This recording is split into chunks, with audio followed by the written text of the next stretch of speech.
इस कार्यक्रम के प्रायोजक हैं रोजगार डेवलपर्स। नमस्कार, आप देख रहे हैं पल्स 24 न्यूज में आपके साथ दिव्या पैन्यूली। वक्त हो चला है उत्तराखंड और उत्तर प्रदेश की खबरों का, लेकिन उससे पहले नजर डालेंगे हेडलाइंस पर। उत्तर प्रदेश के वाराणसी में सोमनाथ अमृत महोत्सव का हुआ आयोजन। काशी विश्वनाथ धाम में सनातन संस्कृति का हुआ भव्य आयोजन। मुख्यमंत्री योगी आदित्यनाथ ने जनता को किया संबोधित। सहारनपुर के रजत कुमार ने आईएफए 2025 में हासिल की ऑल इंडिया 49वीं रैंक। गंगोह के रादौर गांव से रजत की बड़ी उपलब्धि। हल्द्वानी स्थित ईपीएफओ कार्यालय में है कार्यरत। सहारनपुर के नानौता में 5 माह की गर्भवती महिला की फावड़े से की गई हत्या। पारिवारिक विवाद में युवक ने भाभी पर किया जानलेवा हमला। शराब के नशे में युवक ने वारदात को दिया अंजाम। पुलिस जांच में जुटी। मसूरी में पर्यटन सीजन के बीच भीषण जाम से बिगड़े हालात। कई मार्ग पर ट्रैफिक बना संकट। प्रशासन की कार्रवाई पर टिकी सबकी नजर। स्थानीय लोग हैं बेहद परेशान। तुम दोनों की मेहनत बहुत रंग लाई है बेटा। घर बहुत सुंदर बना है। ये मेरे पापा का घर। पता है, देख तेरे पापा की नेम प्लेट अपने हाथों से लगाऊंगा। नेम प्लेट तो लग चुकी पापा।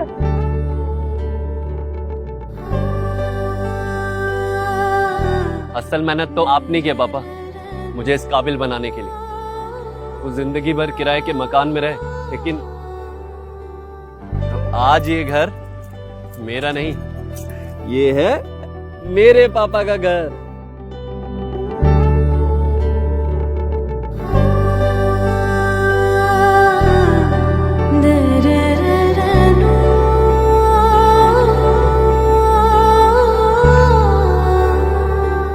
उड़ान सपनों की, आंगन खुशियों का और साथ सकर्णी का।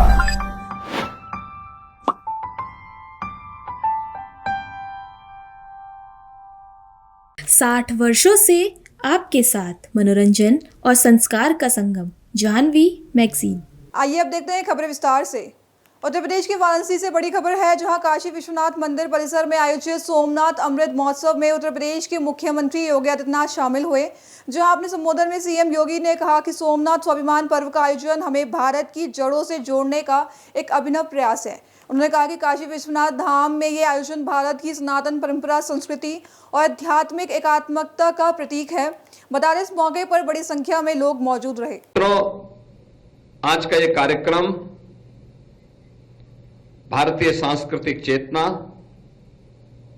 आध्यात्मिक परंपरा, राष्ट्रीय आत्मगौरव के पुनर्जागरण का एक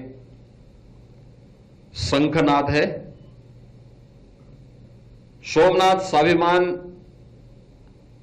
पर्व का यह आयोजन हमें भारत की जड़ों से जोड़ने का एक अभिनव प्रयास है। काशी विश्वनाथ धाम में यह आयोजन अपने आप में भारत की सनातन परंपरा, सांस्कृतिक एवं आध्यात्मिक एकात्मता का भी प्रतीक है। प्राचीन काल से ही हम सब इस बात का उद्घोष करते रहे हैं कि यतो धर्मस् ततो जयः।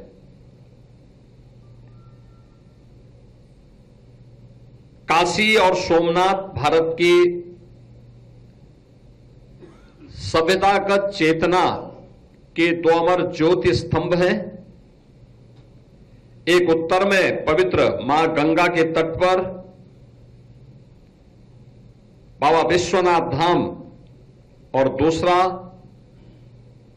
पश्चिमी भारत में सागर के तट पर स्थित प्रथम ज्योतिर्लिंग भगवान सोमनाथ महादेव का है।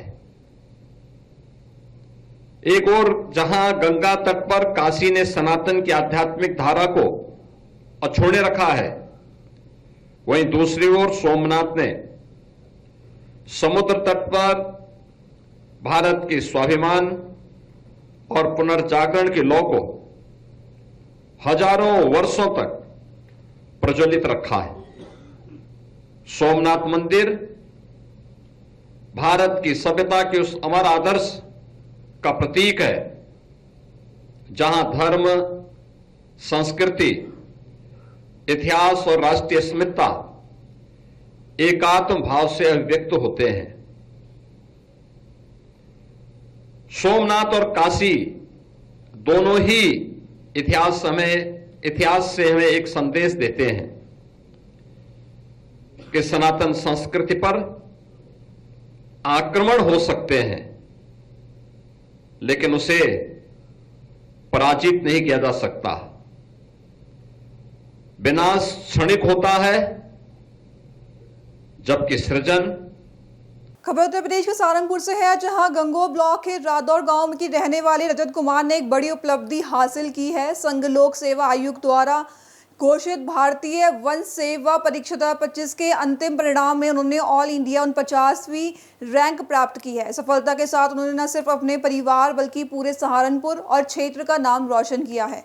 उनके इस उपलब्धि से ग्रामीण इलाके में खुशी और उत्सव का माहौल है। बता दें, रजत कुमार वर्तमान में हल्द्वानी स्थित EPFO कार्यालय में लेखा एवं प्रवर्तन अधिकारी के पद पर कार्यरत हैं। रजत ने अपनी सफलता का श्रेय अपने माता पिता, शिक्षकों और निरंतर मेहनत को दिया है। उन्होंने कहा कि ग्रामीण परिवेश में रहकर भी कड़ी मेहनत और आत्मविश्वास से बड़े लक्ष्य हासिल किए जा सकते हैं। IFS में सिलेक्शन हुआ है, कैसा फील है? IFS में सिलेक्शन होना मेरे लिए गर्व की बात है, खुशी की बात है। मेरा एक लंबा संघर्ष रहा है। 2019 में IIT से स्नातक के बाद से ही मैं UPSC की प्रतिभागी परीक्षाओं की तैयारी कर रहा हूँ। तो ये 6 साल के लंबे संघर्ष के बाद मुझे फाइनली UPSC में एक स्थान मिला है, रैंक 49। तो मुझे खुशी है इस बात की। इसके पीछे किसका हाथ है? इसके पीछे मेरे परिवार वालों का आशीर्वाद, मेरे दादाजी, दादाजी, मम्मी, पापा, बड़े भाई, बहन हमेशा सपोर्ट किया है। और भगवान का भी आशीर्वाद है कि उन्होंने मुझे इस मंजिल तक पहुंचाया। गाइडेंस किसकी थी? गाइडेंस मेनली बड़े भाई मेरे राहुल कुमार जी, इनकी गाइडेंस हमेशा मेरे साथ रही है। इनका ही गाइडेंस था कि मैं IIT तक जा पाया और फिर अभी भी मैं UPSC की प्रतिभागी परीक्षाओं में भी लगातार 6 वर्ष तक तैयारी कर पाया। इसके पीछे भी मेरे बड़े भाई का और माता जी का भी काफ़ी आशीर्वाद रहा। आगे तो क्या टारगेट रहना या आगे की तैयारी? अभी तो मैं चाहता हूँ कि मैं ट्रेनिंग में जा कर के, फॉरेस्ट सर्विस की ट्रेनिंग में जा कर के हासिल करूँ जो भी मेरे पास स्किल्स चाहिए होगी सर्विस के लिए। तो मैं उन स्किल्स को गेन करना चाहूँगा। उसके बाद अगर मेरा मन हुआ तो मैं दोबारा फिर UPSC की परीक्षाओं में भाग ले सकता हूँ। आगे भविष्य की क्या तैयारी है? सॉरी, भविष्य के लिए क्या सोचा है? भविष्य के लिए अभी तो इंडियन फॉरेस्ट सर्विस में एज ए DFO अच्छी जॉब है जो मैं खुश रहूँगा। अगर हो पाया तो मैं दोबारा फिर IAS बनने के लिए तैयारी करूँगा। नए युवाओं के लिए क्या सोचा? मेहनत करें, अपने माँ बाप की वचनों का अनुसरण करें और गुरुओं की बात माने, तभी आप सक्सेस हासिल कर सकते हैं। UPSC तक पहुँचते हैं, उसके लिए तैयारी करते हैं, तो उसमें किस तरह की जो है चुनौतियां कौन-कौन सी सामने आती हैं? क्योंकि कई बार अटेम्प्ट कर चुके हैं। जी, सबसे बड़ी चुनौती फेलियर्स को एक्सेप्ट करना, उसको ओवरकम करना काफ़ी बड़ी चुनौती रहती है। फेलियर के बाद आपको लगता है कि शायद आप में वो गुण नहीं है जो एक अफसर में होने चाहिए, UPSC क्वालिफाई करने के लिए जो होने चाहिए। बट सबके पास अगर संघर्ष करते रहे तो भगवान भी सुनेगा एक दिन और आप अपने लक्ष्य को हासिल करेंगे। तो संघर्ष जारी रखें। ये सब लोगों के लिए और हमारे क्षेत्र के लिए, प्रदेश के लिए गौरव की बात है कि ग्रामीण पृष्ठभूमि से कोई सपने देख सकता है, उनको सिद्ध कर सकता है, भारत सरकार में एक जिम्मेदारी निभा सकता है। इसलिए क्योंकि हम लोगों ने जिस उसके लिए ख्वाब देखे थे, अगर वो सफल हो जाता है तो उससे खुशी कुछ हो ही नहीं सकती है।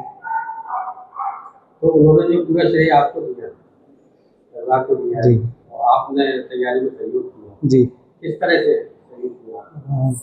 जैसे कि आपको विदित है, आज मातृ दिवस है और हम सब के पीछे हमारी सफलता का सबसे बड़ा योगदान माता का होता है, जो मैं कभी सोचा नहीं था कि मैं विद्या मंदिर में पहुंच पाऊंगा। जब गंगोह इलाके में हमारे सरस्वती विद्या मंदिर खुला था, मेरी माता ने जिद करके मेरा एडमिशन विद्या मंदिर में कराया था और वो सुबह सुबह हम लोगों से सबसे पहले उठ के सारे काम निपटा के हमको स्कूल भेजती थी। तो पूरा श्रेय तो माता को जाता है। उसके बाद हम लोग खड़े होने की हिम्मत उनसे जुटा पाते हैं।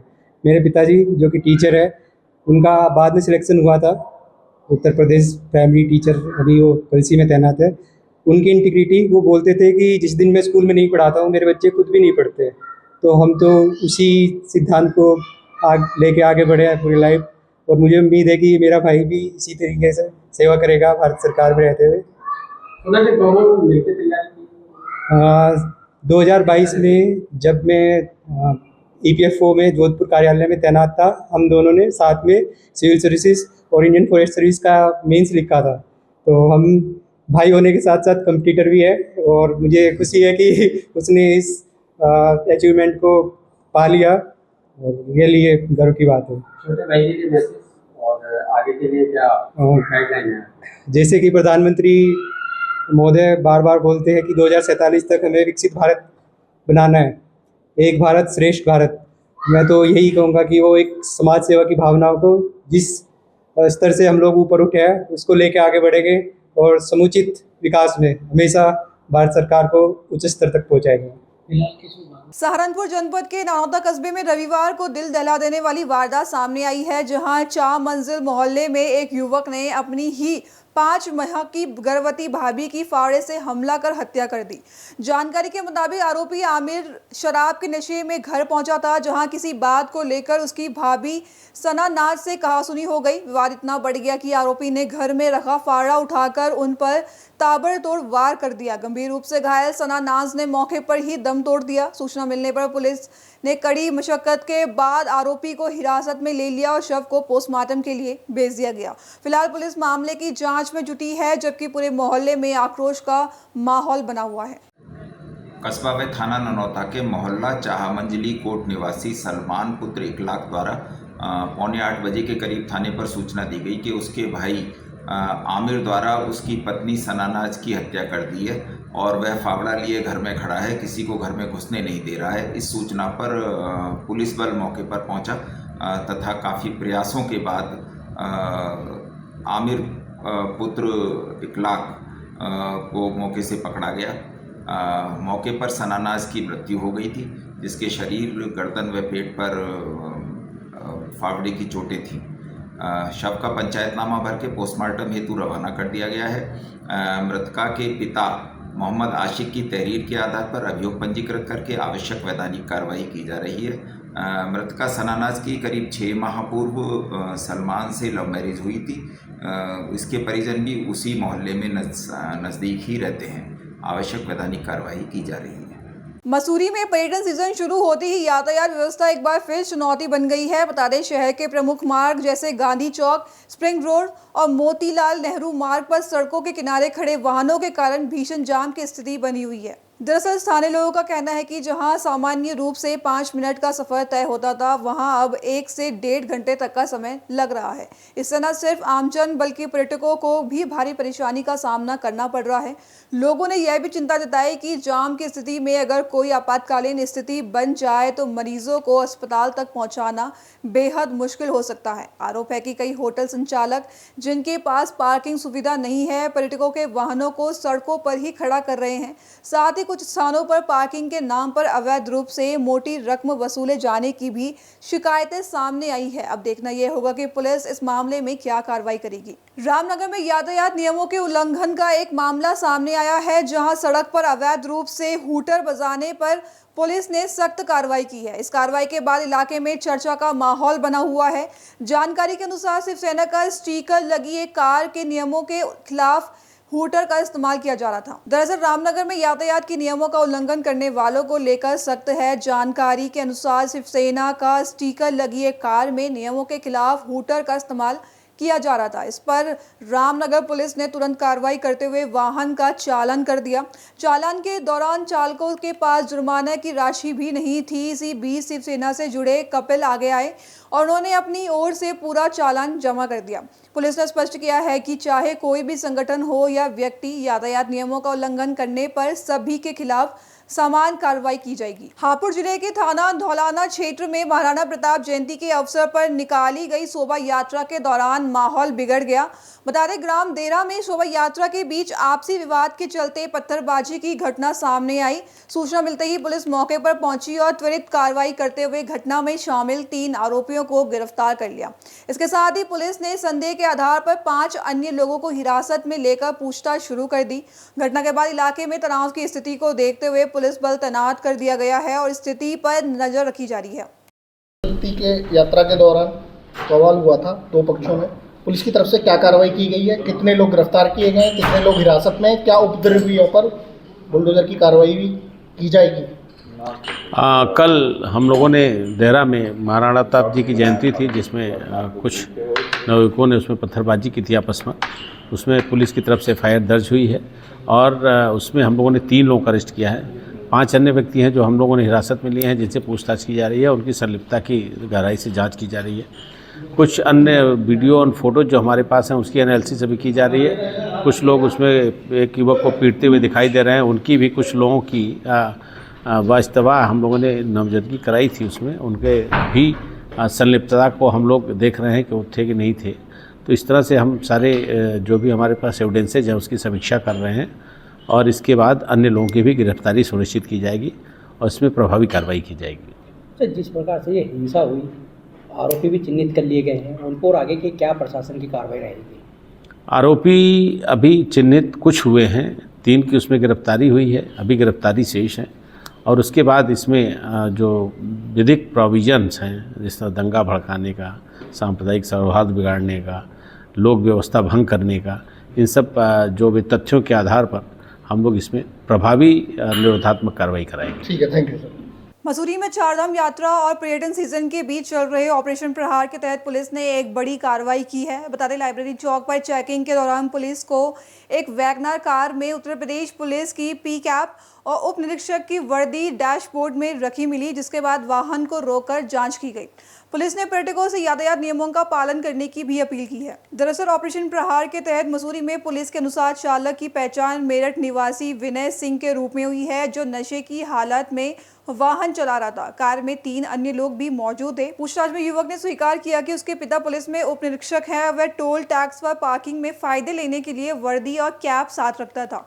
बता दें, इसी अभियान के तहत मसूरी पुलिस ने ब्लैक फिल्म लगी गाड़ियों के खिलाफ भी कार्रवाई की है और अवैध पार्किंग में खड़े वाहनों के चालान किए। मसूरी से एक मामला सामने आया है, जहां देश भर से आए स्वतंत्र फैक्ट्स फाइंडिंग दल ने दुधली वन अधिकार विवाद को लेकर प्रशासनिक कार्यप्रणाली पर गंभीर सवाल उठाए हैं। टीम ने आरोप लगाया कि वन अधिकार अधिनियम 2006 के तहत ग्राम सभा और सामुदायिक वन अधिकारों के मामलों में तय प्रावधानों का सही तरीके से पालन नहीं किया जा रहा है।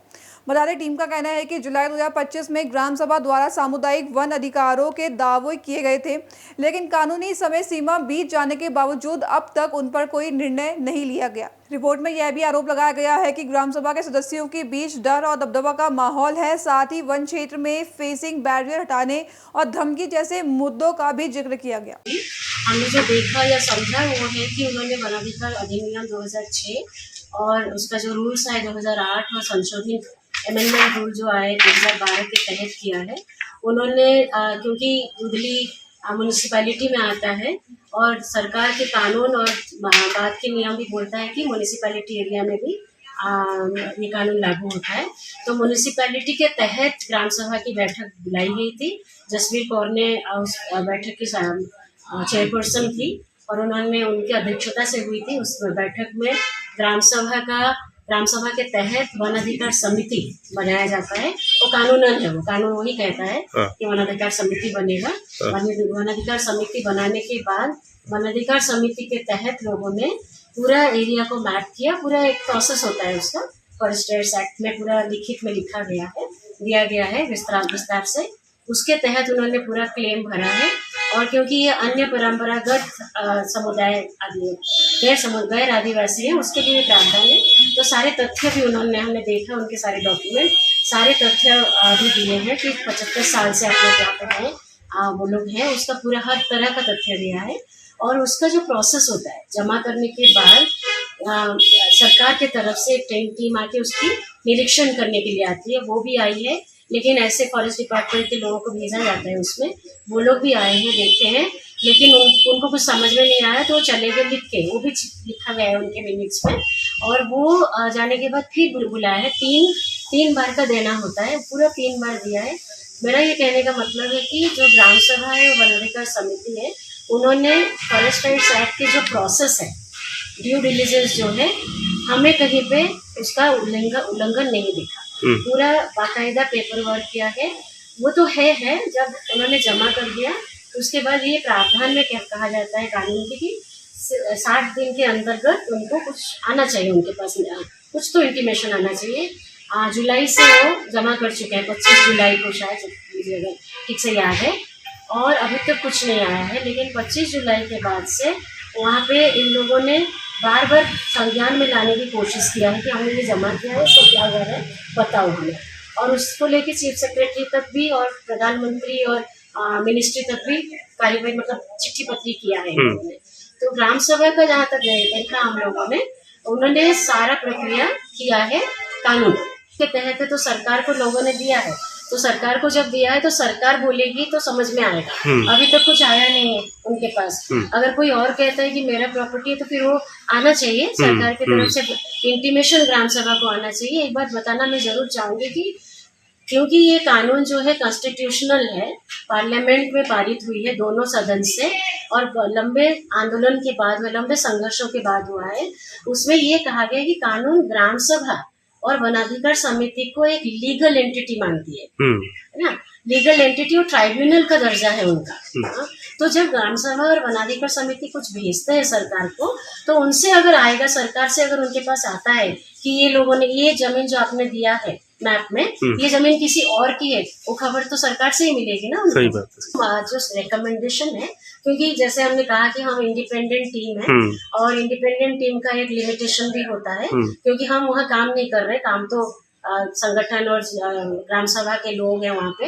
तो हमारा रिकमेंडेशन है सरकार के लिए कि आप इसका जल्द से जल्द, जो भी है आपको लगता है कि नहीं ये गलत है, समुदाय ने गलत दावा पेश किया है, तो वो भी तो खबर करो।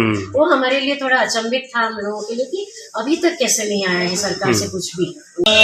एक इंडिपेंडेंट कमेटी के हिसाब से सारे स्टेक होल्डर्स से बात की, हम प्रशासन के भी कुछ लोगों से मिले, और जो अफेक्टेड ग्राम सभा के लोग हैं उनसे भी मिले, और हमारा बेसिक रिकमेंडेशन है कि जो दावा किया गया है ग्राम सभा के द्वारा, उस पर जल्द से जल्द फैसला FRA जो कानून है उसके दायरे में किया जाना चाहिए। इसके अलावा हमने ये भी रिक्वेस्ट किया है कि जो सारे स्टेक होल्डर्स हैं एडमिनिस्ट्रेशन में, वो कानून को फैसिलिटेट करने का रवैया अपनाएं, और जो एक ऑफिशियल इन्वेस्टिगेशन भी हमने रेकमेंड किया है, जो मिनिस्ट्री ऑफ ट्राइबल अफेयर्स, वो अगर एक इंडिपेंडेंट कमेटी कॉन्स्टिट्यूट करके, एक ऑफिशियल कमेटी कॉन्स्टिट्यूट करके इस इशू को एग्जामिन SDM जी से भी हमारी बात जो वार्ड मेंबर हैं उनसे हुई। इसके अलावा हम सचिवालय में भी गए, वहाँ पे भी डिफरेंट अधिकारियों से मिले, उन्होंने वक्त दिया, और हमने हमारा जो मैंडेट है वो भी उनके सामने रखा। उनका अप्रोच भी आई थिंक सबसे पहले दावे पर फैसला ही जरूरी है, तो इस पे हमें क्लैरिटी नहीं मिली कि ये जुलाई से क्यों पेंडिंग है, काफी टाइम हो गया है। हमने एक सवाल भी पूछा कि फरवरी में जो कम्युनिटी ने लेटर लिखा था चीफ सेक्रेटरी को, उस पर क्या अंजाम हुआ है, तो वो भी प्रोसेस में है। तो इन सारे चीजों को अपने लॉजिकल कंक्लूजन में ले जाना जरूरी है, कैसे सुलझ सकते हैं और इसको किस तरीके से लॉजिकल अंजाम दिया जा सकता है। तो हमें लगा कि जो मिनिस्ट्री ऑफ ट्राइबल अफेयर्स, क्योंकि ये सेंट्रल कानून है, और आप अगर कानून का पर्पस पढ़ेंगे तो ये हिस्टोरिकल इनजस्टिसेस को करेक्ट करने के लिए बनाया है। तो जो मिनिस्ट्री ऑफ ट्राइबल अफेयर्स है वो नोडल मिनिस्ट्री है, तो हमारा रिक्वेस्ट रहेगा कि वो अगर एक ऑफिशियल कमेटी बना पाए तो एक ठोस रिपोर्ट जिसके बेसिस पे जो कमिटीज हैं एडमिनिस्ट्रेशन में उन्हें भी गाइडेंस मिलेगा। जो या तो वन प्रजातियां होती हैं या अदर फॉरेस्ट ड्वेलर्स होते हैं जो काफी टाइम से, मतलब पीढ़ियों से जंगल में रहते आ रहे हैं, उनका जंगल का अधिकार है जो कानून रिकॉग्नाइज करता है, वो अधिकार पहले से है। और ये कानून इसलिए लाया गया था कि हमारे कॉलोनियल टाइम्स, ब्रिटिशों के रुख के वजह से एक काफी सिस्टम हो गया था जहाँ कम्युनिटीज को फॉरेस्ट से अलग कर दिया गया, उनके अधिकार नहीं माने जाते। अब एक सिचुएशन आया कि उनके अधिकारों को ये कानून मान्यता देता है, तो एक क्लेम्स का प्रोसीजर है जिसमें एक कम्युनिटी अपने जो अपने कम्युनिटी क्लेम्स है, इंडिविजुअल क्लेम्स है, इनका दावा कर सकती है। तो इसका फॉर्मेशन एक ग्राम सभा बनकर ही होता है। तो हमारे हिसाब से ये क्लेम जो हुई है उसको डिस्ट्रिक्ट लेवल की जो कमेटी है उसको डिसाइड करना। अभी के लिए बस इतना ही। खबरों के लिए बने रहे पल्स 24 न्यूज के साथ। अब तक के लिए नमस्कार।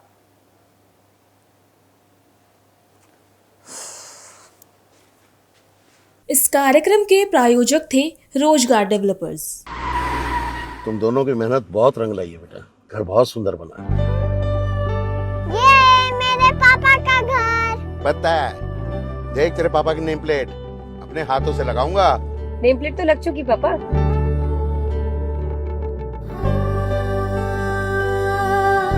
असल मेहनत तो आपने की पापा, मुझे इस काबिल बनाने के लिए।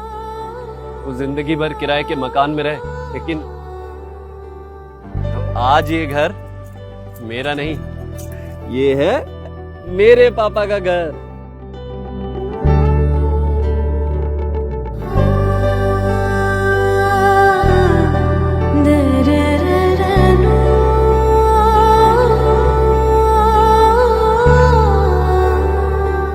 उड़ान सपनों की, आंगन खुशियों का और साथ सकर्णी का।